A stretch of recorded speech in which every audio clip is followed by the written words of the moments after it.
December 31వ తేదీ అర్ధరాత్రి గుంటూరులో జరిగినటువంటి సంఘటన రాజకీయంగా లబ్ధి పొందడం కోసం చిలకలూరుపేటలో చల్లని రూపాయి గుంటూరులో చెల్లుతానని చెప్పి మన జగన్మోహన్ రెడ్డి గారు దత్తత తీసుకున్నటువంటి రజనీ గారు చెల్లిగా దత్తత తీసుకున్నారు. ఆవిడ్ని గుంటూరు పంపించారు. అక్కడ చెల్లట్లేదమ్మను ఇక్కడ చెల్లేట్లు నేను చేస్తానని. అంటే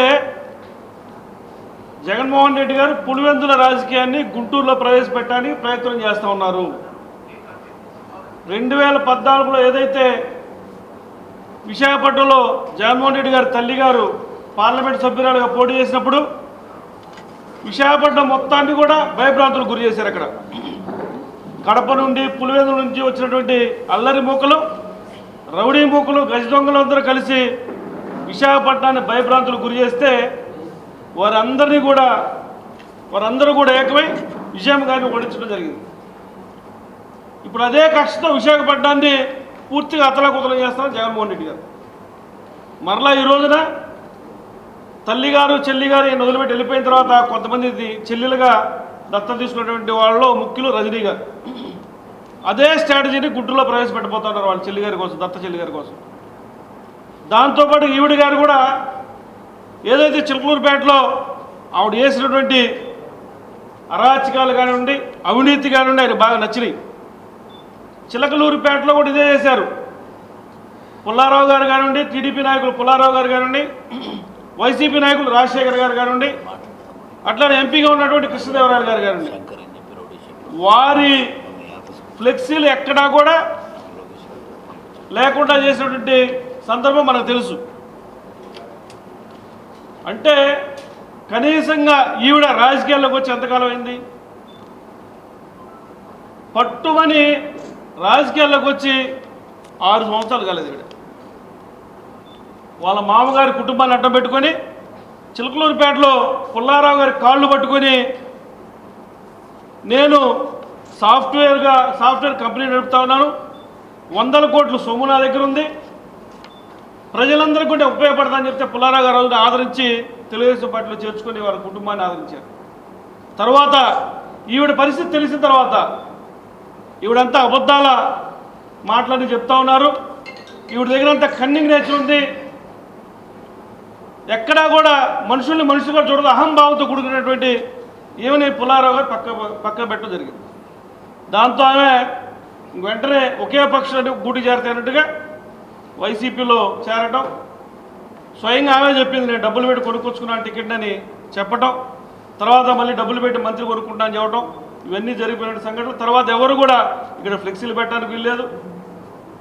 ఏ అమ్మవారి పోలికైనా నేనే ఈ చిలకలూరుపేటలో, ఏ దేవుడి విగ్రహం పెట్టాలని కూడా నేనే ఉండాలి, ఏ శ్మశానంలో అర్ధరాత్రి పూజలు చేయాలి, క్షుద్ర పూజలు చేయాలని నేనే ఉండాలని చెప్పి ఆవిడ అన్ని ఆంక్షలు పెట్టి అక్కడ మాత్రం తన యొక్క హవాన్ని నడిపించింది.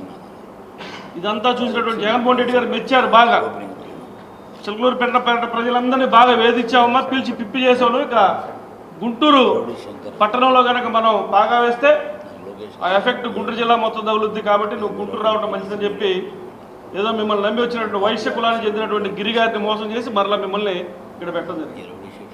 అంటే నేనైతే స్వయంగా చెప్తా ఉన్నా, 1989 నుంచి ఎన్నికలు నేను చూస్తా ఉన్నా, 1994 నుంచి ప్రత్యక్ష రాజకీయాల్లో నేను ఉన్నా. ప్రతి ఎన్నికల్లో కూడా నా పార్టిసిపేషన్ ఉంది. గుంటూరు పట్టణంలో, గుంటూరు చుట్టుపక్కల గ్రామాల్లో నా పార్టిసిపేషన్ ఉంది.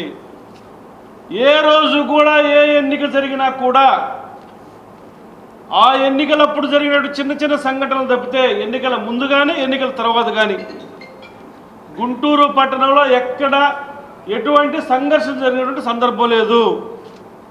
అమ్మగారు రజనీ గారు గుంటూరు పట్టణంలో అడుగుపెట్టిన మరుక్షణమే మరుసటి రోజే జనసేన పార్టీ వారితో ఫ్లెక్సీ వివాదం పెట్టుకున్నారు. దాని ద్వారా పాపులర్, అంటే మంచి పని చేస్తే పాపులారిటీ రావడానికి చాలా టైం పడుతుంది, చెడు పని చేస్తే క్షణాల మీద, అంటే అది సామెత చెప్తారు పెద్దలు, కారు కన్నా స్పీడ్గా వెళ్ళేదంటే పుకారని. అట్లానే చెడు పని చేస్తే ఈవిడ గారు బాగా పాపులర్ అవ్వచ్చని ఈవిడ తెలిసినటువంటి ఒక స్ట్రాటజీ. అక్కడ చిలకలూరుపేటలో వీరి మామగారి కుటుంబం చాలా ఉన్నతమైన కుటుంబం, చాలా మంచి కుటుంబం. వారు కూడా ఈ శాసన తల్లబట్టుకొని అమ్మ ఇంకా చాలే రాజకీయాలు నువ్వు చేసిన పనికి మా మంచి పేరంతా పోతా ఉందని లక్ష్మీనారాయణ గారు కానీ వాళ్ళ మరిది గోపి గారు కానీ వాళ్ళ హస్బెండ్ కుమారస్వామి గారు కానీ ఎంత మొత్తుకున్నా కూడా ఈవిడికి అహంకారం బాగా. డబ్బు ఉన్నటువంటి జగన్మోహన్ రెడ్డి వెనుకున్నాడు, ఏ పనైనా చేయడం నా కోసం అవసరమైతే అల్లలు సృష్టిస్తారు, నన్ను గెలిపిస్తారని ఒక అటువంటి కుటుంబాన్ని కూడా లెక్క చేయనటువంటి ఈమె దగ్గర ఉన్నటువంటి ఒక మనస్తత్వం ఆవిడ.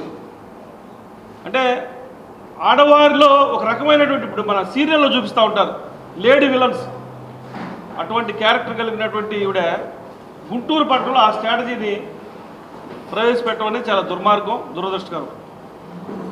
మంత్రి గారి రజనీ గారికి ఒకటే మేము వినిపిస్తూ ఉన్నాం, గుంటూరు పట్టణంలో మా మిత్రులు నాని గారు చెప్పినట్టుగా చాలా విజ్ఞానవంతులు ఉన్నారు. మీరు విశాఖపట్నంలో చేసినటువంటి దౌర్జన్యాలు, దుర్మార్గాలు గుంటూరు పట్టణంలో చేద్దామంటే కుదరదు. ఉదాహరణకి రాజధాని రైతులు ఎవరైతే పాదయాత్ర చేపట్టినప్పుడు వారికి మద్దతుగా వచ్చినటువంటి గుంటూరు మహిళలు సుమారుగా 10,000 మంది రోడ్డెక్కున్నారు. అంత విజ్ఞానవంతులు. ఎక్కడా కూడా అవినీతిని చేసేటువంటి నాయకుల్ని ప్రోత్సహించరు, దౌర్జన్యాలు చేసేటువంటి నాయకుల్ని ప్రోత్సహించరు. అందులో మీలాగా లేడీ విలన్స్ని అసలు ప్రోత్సహించరు. ఒక లేడీ విలన్ లాగా ప్రవేశించారు మీరు. అనుకువగా ఉండాలి మహిళ అంటే. రావడంతోనే గొడవలతో ప్రమోట్ అవ్వాలనుకోవటం, గొడవల ద్వారా ఇక నాయకులందరినీ నేను ఆకట్టుకోవాలనుకోవడం అంటే మీకు వైసీపీలోనే ఆదరణ లేకుండా పోయింది. నిన్న జరిగినటువంటి సంఘటన పూర్తిగా మీరు సృష్టించుకున్నటువంటిదే రజనీ గారు. మేము ఇక్కడ ఉన్నటువంటి వైసీపీ నాయకులు కూడా తప్పు పట్టట్లేదు. ఎందుకంటే ఇక్కడ ఉన్నటువంటి నాయకులు మేము ప్రతి ఎన్నికల్లో చూస్తూ ఉన్నాం, కాంగ్రెస్ పార్టీ నుంచి వైసీపీకి వచ్చారు. ఎక్కడా కూడా ఎలక్షన్ల ముందు వారితో మాకు ఎటువంటి సంఘటనలు లేవు. ఎప్పుడైతే మీరు ఈ ప్రాంతానికి వచ్చిన తర్వాతనే ఈ సంఘటన మొదలైందంటే పూర్తిగా రజనీ గారి వ్యక్తిగతం. వైసీపీ నాయకులు ముందుగా గమనించాలి. ఈవిడ గారు చేసేటువంటి పనులు మీకు బురదంటేట్టుగా ఉన్నాయి. ఈవిడ గారు చేసేటువంటి పనులు మీకు తెలుసు కాబట్టి ఆవిడ దూరం చేశారు కాబట్టి ఆవిడ సొంత పాపులారిటీ కోసం ప్రయత్నిస్తూ చెడు మార్గాల్లో రాజకీయం చేయాలని చెప్పి ఆవిడ ఆలోచన చేస్తూ ఉన్నారు. మేము ఒకటే కోరుతా ఉన్నాం, మీకు టెక్నాలజీ పరంగా పూర్తిగా అనుభవం ఉంది. మీ ఆఫీసు ముందర కనీసం 10-15 సీసీటీవీ కెమెరాలు ఉన్నాయి. ఏదైనా ఒక ఫుటేజ్ని మీరు బయట పెట్టారా? మేము పోలీసు వారిని, ఎస్పీ గారిని అదే కోరుతా ఉన్నాం. సంఘటన గురించి ఎక్కడైనా సరే ఆ చుట్టుపక్కల 10-15 కెమెరాల నుంచి ఒక్క సంఘటనని మీరు బయటకు తీసి చూపించారా? స్వయానా నిన్న నేను ఎవరైతే ఈ కోర్టులో ప్రవేశపెట్టారో పోలీసు వారు ఈ గొడవ సంఘటనకు సంబంధించిన కుర్రవాళ్ళతో మాట్లాడాను నేను. వాళ్ళు ఒకటే చెప్తా ఉన్నారు, మేము ఎక్కడా కూడా గొడవలు చేయలేదు. మాకుగా మేము ఎన్టీ రామారావు గారి విగ్రహం దగ్గర కేక్ కటింగ్ చేసుకునే కార్యక్రమం పాల్గొని మేము మా యొక్క ఎన్టీ రామారావు గారి నివాళులు అర్పిస్తున్నాం తప్పితే ఏ వైసీపీ పార్టీకి సంబంధించినటువంటి వారిపై కానీ ఆ పార్టీ గురించి కానీ మాట్లాడలేదు, వ్యతిరేకంగా మేము ప్రవర్తించలేదని చెప్తా ఉన్నారు. సడన్గా ఉన్నటువంటి ఓ 10 మంది వ్యక్తులు పక్క గొంతులోంచి వచ్చారు. ఆ కారు ఉన్నటువంటి, ఇప్పుడు మిత్రులు నానిగారు చెప్పినట్టుగా ఒక టీడీపీ జనసేన పార్టీకి సంబంధించిన జెండాలు ఉన్నటువంటి కారును పగలగొట్టారు. కారుని పగలగొట్టిన తర్వాత కారులోంచి వ్యక్తులు భయభ్రాంతులు గురై కేకలు వేస్తూ ఉంటే మేము ఆ కారు దగ్గర మాత్రమే వెళ్ళాము. ఎవరెందుకు చేశారో తెలియదు. చేసినటువంటి వ్యక్తులు మరలా మా గుంపులో చేరి ఆఫీస్పై రాళ్ళు రువ్వారు. ఎవరైతే తెలుగుదేశం పార్టీకి సంబంధించినటువంటి జనసేన పార్టీకి సంబంధించిన కారు పగలగొట్టారో వాళ్ళే మరలా ఈవిడ ఆఫీస్పై దాడి చేశారు. అది కూడా చాలా తెలివిగా దాడి చేసుకుంది ఈవిడ ఆఫీస్ అంతా పగిలిపోవాలి ఎక్కడ కూడా. అంటే గతంలో తెలుగుదేశం పార్టీ ఆఫీసు పగలగొట్టడానికి వచ్చినప్పుడు వైసీపీ కార్యకర్తలు అప్పుడు తెలుగుదేశం పార్టీ ఆఫీసులో జొరబడి ప్రతి రూము పగలగొట్టారు, ప్రతి అద్దం పగలగొట్టారు, కనపడ్డ ప్రతి మనిషిని కొట్టారు. కానీ ఇక్కడ మాత్రం ఈవిడ ఆఫీస్ అద్దం ఒకటి పగలలేదు, ఈవిడ ఆఫీసులో కుర్చీ ఒకటి పగలలేదు, ఈవిడ ఆఫీసులో చైర్ టేబుల్ ఒకటి కూడా పగలలేదు. ఆ బిల్డింగ్ ఉన్నటువంటి అద్దాలు మాత్రం, అంటే ఆ బిల్డింగ్ ఆవిడది కాదు, కేవలం అద్దెదారు మాత్రమే అక్కడ. అంటే అక్కడ కూడా ఆ ఆస్తి నష్టం జరగడానికి వీలేదు. అంటే ఆవిడ ప్లాన్ అటువంటిది. కుట్రలో కుతంత్రాలు చేయడంలో సీరియల్లో ఉన్నటువంటి లేడీ విలన్కి సంబంధించినటువంటి వాతావరణంలో ఉన్నటువంటి ఈవిడే. కాబట్టి దయచేసి ప్రజలందరూ గమనించాలి. పోలీసు వారు కూడా మీరు ప్రజలకు నిజం తెలిసే విధంగా సీసీ ఫుటేజ్లు బయట పెట్టాలి. ఎవరైతే ఈ కుట్రలో పాల్గొన్నారో వారందరినీ ప్రజల ముందు ఉంచాలి, వారిని శిక్షించాలి. మేము కూడా అదే కోరుతున్నాం. మేము మా పార్టీ వారు, మాకు సంబంధించిన పార్టీ వారు చేశారు మీరు అంటూ ఉన్నారో, ఏదైతే టీడీపీ వాళ్ళు చేశారు అంటూ ఉంటారో, ఆవిడైతే నిన్న కెమెరాల ముందు ఏడవడానికి నటించింది, ప్రయత్నించింది, కానీ పాపం ఏడుపు రాల. ఆ గ్లిజరన్ ఎవరు ఇచ్చినట్లేరు. ముందర ఈవిడేమో టీడీపీ వారు చేశారని చెప్తారు, ఆ సాక్షి పేపర్లో జనసేనలు కూడా ఉన్నారని చెప్తూ ఉంటారు. అంటే వీళ్ళకన్నా కూడా సాక్షి పేపర్ కానివ్వండి, సాక్షి పత్రిక కానివ్వండి చాలా ముందుంటుంది. అంటే పక్కన ఐప్యాక్ వాళ్ళు అందిస్తూ ఉన్నారు. ఈవిడికి మా వాళ్ళు చెప్తా ఉన్నారు, కొంతమంది వెళ్ళారు అక్కడికి.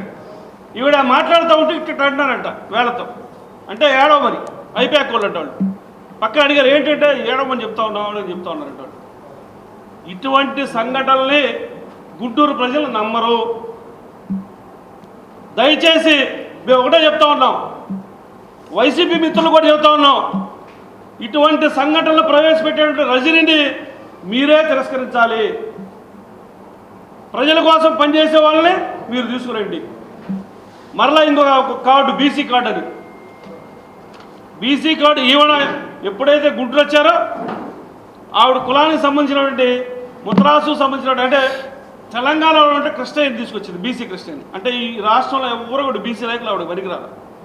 ఆ క్రిస్టియన్ తీసుకొచ్చి ఆవిడ కులానికి సంబంధించినటువంటి ఒక రాష్ట్ర ముత్తరాజు కుటుంబం, ముదిరాజు సంఘం యొక్క ఆఫీసును గుంటూరు పట్టణంలో ప్రవేశపెట్టారు. అంటే ఈరోజు కులం గుర్తొచ్చిందా మీకు? 5 సంవత్సరాలుగా ఎమ్మెల్యేగా ఉన్నారు మీరు, 4.5 సంవత్సరాలుగా, 3 సంవత్సరాలుగా మంత్రిగా ఉన్నారు. ఏ రోజైనా మీ ముదిరాజు కుటుంబం గురించి, ముదిరాజు సభ్యుల గురించి, సంఘ సభ్యుల గురించి మీరు ఆలోచన చేశారా? ఈరోజు రాజకీయ లబ్ధి పొందాలని బీసీ మహిళలు చెప్తూ ఉంటారా మీరు? దయచేసి రజనీ గారు మేము ఒకటే విన్నవిస్తూ ఉన్నాం, మేము ప్రశాంతంగా బ్రతికేటువంటి గుంటూరు పట్టణంలో నివసిస్తూ ఉన్నాం. దయచేసి ఏదైతే పులివెందుల రాజకీయాలని మీ అన్నయ్య జగన్మోహన్ రెడ్డి గారు విశాఖపట్నంలో ప్రవేశపెట్టారో అటువంటి రాజకీయాన్ని మా గుంటూరు పట్టణంలో మీరు ప్రవేశపెట్టొద్దని 2 చేతులు ఎత్తి మీకు వేడుకుంటా ఉన్నాం. ఒకవేళ మిమ్మల్ని చిలకలూరుపేట ప్రజలు తిరస్కరిస్తే ఆగిపోండి ఒకసారి, మరలా మీరు నమ్మకం కలిగిన తర్వాత చిలకలూరుపేట పోండి, లేదా మీ ఇష్టం వచ్చినట్టు పులివెందులు పోటీ చేసుకోండి. పులివెందులు అయితే చక్కగా గెలిపిస్తారు అన్నయ్య గారు మిమ్మల్ని. కాబట్టి గుంటూరులో ఉన్నటువంటి ప్రజలందరూ కూడా గమనించాలి. ఏదైతే రజనీ గారు గుంటూరులో అడుగుపెట్టిన తర్వాత ఈ అవాంఛనీయ సంఘటనలు జరుగుతూ ఉన్నాయో, ప్రత్యేకంగా ఈవిడ గారు రచించినటువంటి స్క్రిప్ట్ ఇది. సొంత నిర్ణయంతోనే ఈవిడే నెగిటివ్ పబ్లిసిటీ మీద ఆధారపడి ఆ నెగిటివ్ పబ్లిసిటీని సోషల్ మీడియా ద్వారా ప్రజలకు తీసుకెళ్ళి ఏదో సింపతి పొందాలని ప్రయత్నం చేస్తున్నారు తప్పితే, రాజకీయంగా లబ్ధి పొందాలని ప్రయత్నం చేస్తున్నారు తప్పితే, ఈ సంఘటనకి రజనీ గారి ఆఫీస్ మీద దాడి జరిగినటువంటి సంఘటనకి టీడీపీ వారికి కానీ గుంటూరు పట్టణంలో ఉన్న ప్రజలు ఎవరికి కూడా సంబంధం లేదని తెలియజేస్తూ ఉన్నాం. కానీ పోలీసు వారు మాత్రం పాపం ఒక సంఘటన జరిగింది, మంత్రి గారు ఆవిడ ఒకటేమైనా ఫోన్లో బూతులు తిడతా ఉన్నారు, వాళ్ళని అరెస్ట్ చేయండి వీళ్ళని అరెస్ట్ చేయండి అని. కానీ వారు చాలా మటుకు మేము 90% నిజాయితీగా ఉన్నారని అనుకుంటా ఉన్నాం. ఎందుకంటే ఆవిడ ఏదైతే తెలుగుదేశం వాళ్ళు, జనసేన వాళ్ళు చెప్తా ఉన్నారో వాళ్ళ జోలు ఎవరు జోలు రాలేదు. కాకపోతే వాళ్ళు కేసు క్లోజ్ చేయాలి కదా, దారిని పోయి పిల్లలందరినీ తీసుకెళ్ళారు. ఎవరైతే కొంచెం తెలుగుదేశం పార్టీ సానుభూతి పనులు వాళ్ళందరినీ తీసుకెళ్ళారు. వాళ్ళు కేసు క్లోజ్ చేసుకోవడం అప్లై చేసి. కానీ మేము ఒకటే కోరుతా ఉన్నాం, దీనిపై సమగ్ర విచారణ జరపాలి. నిజమైనటువంటి బాధ్యులకు శిక్ష పడే విధంగా పోలీసులు ప్రయత్నం చేయాలని చెప్పి మేము కోరుతా ఉన్నాం. మరలా రేపో ఈరోజు ఎస్పీ గారు అపాయింట్మెంట్ తీసుకొని స్వచ్ఛందంగా మీరే విచారణ జరిపించాలని చెప్పి కూడా కోరబోతా ఉన్నాం. దయచేసి మంత్రి గారికి ఒకటే విన్నవిస్తూ ఉంటాం, మరలా మా గుంటూరు పట్టణాన్ని ప్రశాంతంగా బతకనివ్వాలని చెప్పి కోరుతాం.